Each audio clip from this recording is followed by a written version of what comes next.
Sunod-sunod ang mga kaso ng pagpatay na sangkot ang mga pulis. Ayon sa Human Rights Watch, mas mataas ng 50% ng mga insidente mula April hanggang July 2020 na kasagsagan ng mahigpit na lockdown kumpara sa 4 na buwang patlang bago noon. Here's Richard Hedarian.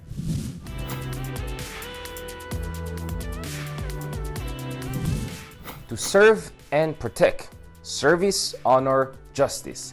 Yan ang motto ng Philippine National Police o yung ating pambansang pulisya. They have been at the very front line of President Duterte's key policy agenda, the war on drugs.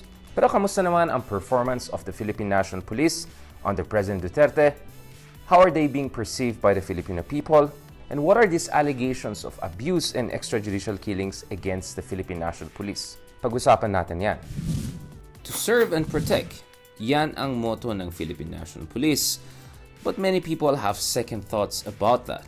Not because the motto is questionable, but because the commitment of the Philippine National Police to the motto has come under question. Under President Duterte, the Philippine National Police has been at the forefront of a key agenda of the administration, namely the war on drugs. The President has consistently expressed his unconditional support to the Philippine National Police in the conduct of the drug war. Unfortunately, there have been a number of scandals and tragic incidents putting into question the commitment of the Philippine National Police to rule of law. Now, a number of scandals have hounded the Philippine National Police over the past few years. Naalala nyo yung Ninja Cups scandal?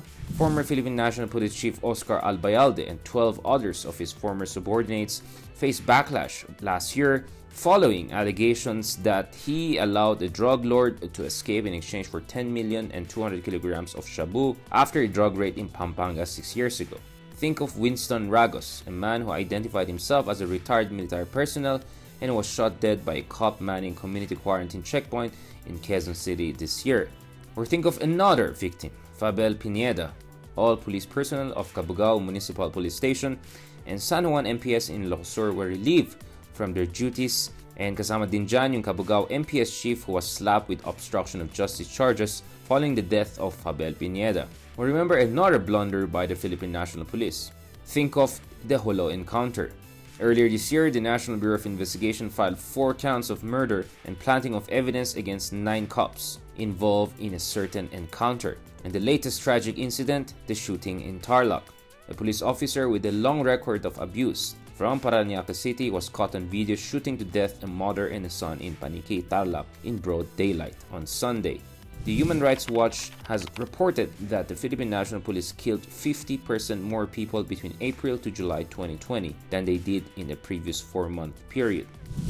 The Philippine National Police is central to our efforts to have a safe country, to have safe communities, to protect the life and liberty of the Filipino people, and upholding rule of law and human rights. But unfortunately, we're a long way to go before we can fully believe in the commitment of the Philippine National Police to serve and protect the Filipino people. One major problem is the rhetoric and approach and policies of the president of the country.